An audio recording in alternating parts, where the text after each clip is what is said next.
Hey everyone, Andrew here with the Ridgeline Division Shops. Welcome to my new studio, my new layout, and my latest project. This boxcar is painted almost entirely by airbrush. Let me show you how I painted it. And be sure to check the prototype for reference. The link will be down in the description. Let's go.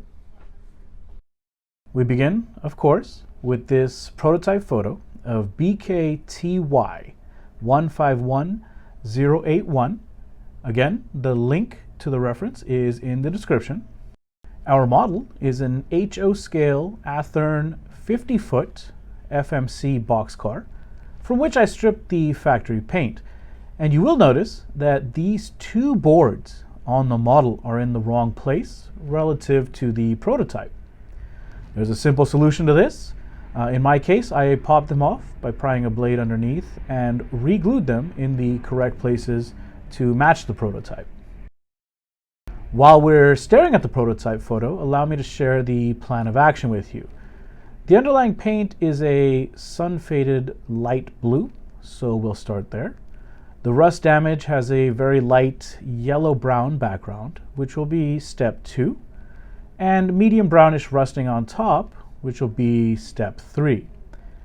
After that are the relatively new-looking paint patches that cover markings and titles from a previous life, which will be step 4.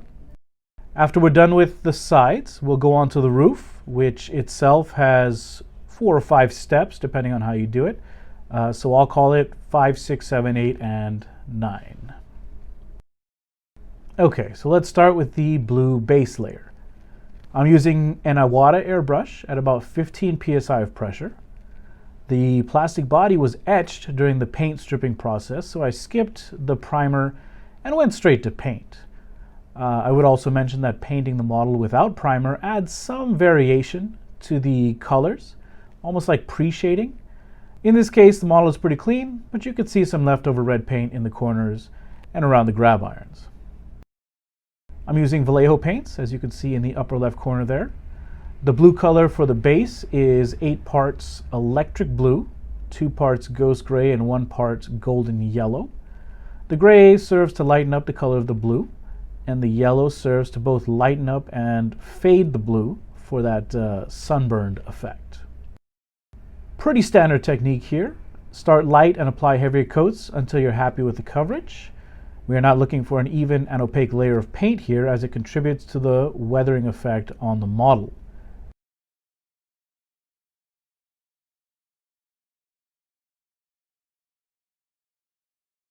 Once you have the blue down, step 2 can be started straight away, since we're just adding paint onto paint. For the light yellow-brown rust background, I went with a 50-50 mix of golden yellow and ghost gray, and we want the coverage to be extremely light. As such, my airbrush is set to 25 psi, which I consider a high pressure, and I am ever so slightly pulling the trigger. This has the effect of essentially spraying tinted air on the model. I'm holding the tip of the airbrush just millimeters from the surface so that I'm getting the very slightest and thinnest spray of color in a tight area. Repetitive motions, side to side and up and down. You will notice that the prototype has almost stacked layers of fading. By that I mean the rust widens and narrows going up and down the panel. So it's important to replicate this effect with the paint. As you see the effect going down on the model, you might notice that this is also a good way to create sun fading or bleaching on the base paint. Step 3 is more the same, but we're going back with the medium brown rusting. This time I'm using a 50-50 mix of heavy red and ghost gray. I would mention that the exact color is not important, so long as it's close, because you can also vary the color on the model by how heavily you apply the paint. You may notice that various medium brown areas appear lighter or darker depending on how much paint I applied. And you'll see the benefits of this when we do the rust on the roof as well. And with some practice, and I'll admit my hand got tired a few times, we end up with something like this.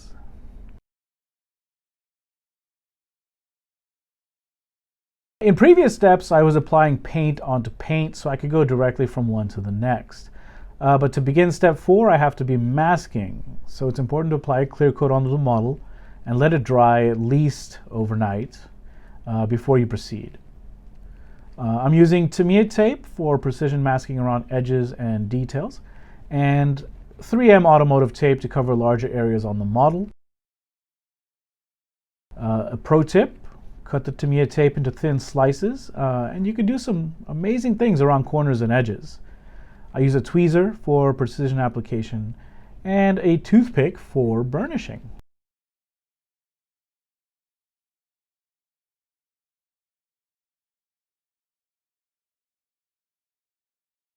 Heavy red is brought in again, this time straight from the bottle. I'm looking for thick coverage this time, so it's back down to 15 psi and spray away. If you do the masking right, you shouldn't have to worry about bleed under, but we are looking for hard edges. So it's always good form to paint away from the tape, either at an angle to the target area or perpendicular to the model. Try not to spray paint towards the tape edges because you don't want to force the paint to go under the tape. Then you have to remove the masking tape. I don't wait very long before I pull the tape because I do not want the paint to dry and potentially rip paint off the areas where it's meant to be. Tweezers again, and try to pull at a sharp angle from the paint edges. You may notice here that I'm not just lifting the tape, I'm not pulling it away from the model, but I'm actually tearing it away from the paint to maintain that hard edge. Now at this point of the process, the sides of the boxcar are ready for decals and touch-ups, which I'll show in another video. So we could call it done, but I can't leave you guys hanging without the roof, right? So let's do that next. But before we get to the roof, let me say thank you for watching. Please, if you would be so kind, like, subscribe, drop a comment. If you have any questions, please feel free to ask. I would be more than happy to help as best I can. Anyway, let's go on.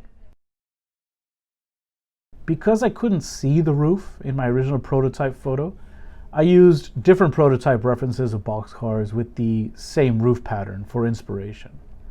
This one, for example, is a good reference, but I'm not trying to match it exactly. I'll admit I didn't like the first technique I tried on this model, so I ended up removing the roof paint and starting again. I'll be showing you the technique that is on the final model, but you may notice that the ghost gray base I started with looks different in the next scene.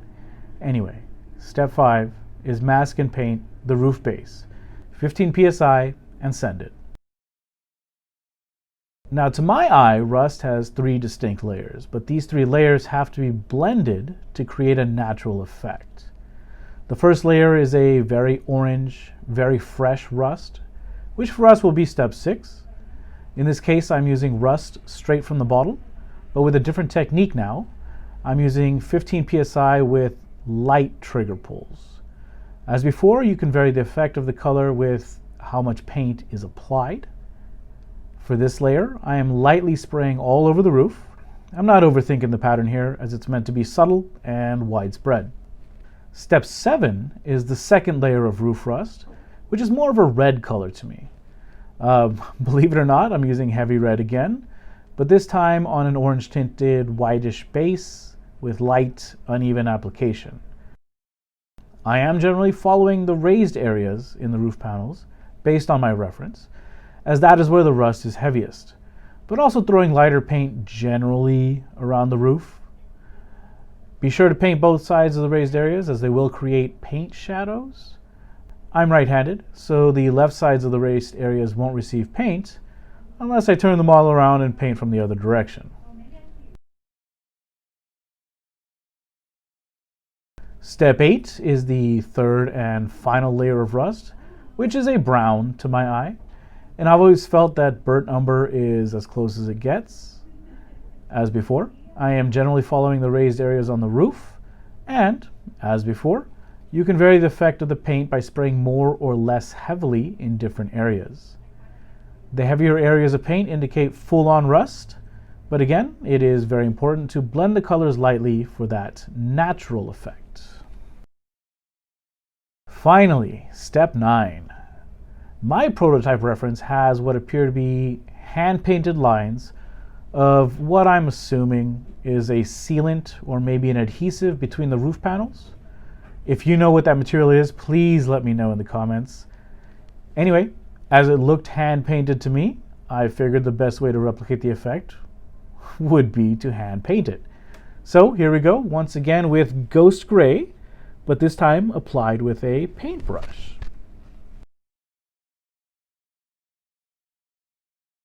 And that's it for painting, my friends. When you're done, be sure to apply another layer of gloss clear coat to seal the paints and ready your model for decals. After decals, I would apply yet another layer of gloss clear and then a layer of flat clear on top to finalize the effect. So that's it. At this point, you can add any last minute details that you want. Don't forget to weather your trucks and your couplers if you're into it, and seal it with some kind of a clear coat, preferably a flat or a matte. And as again, thank you very much for watching. Please feel free to like, subscribe, and leave any comments. If you have any questions, I will be more than happy to answer them. And I'll see you on the next one.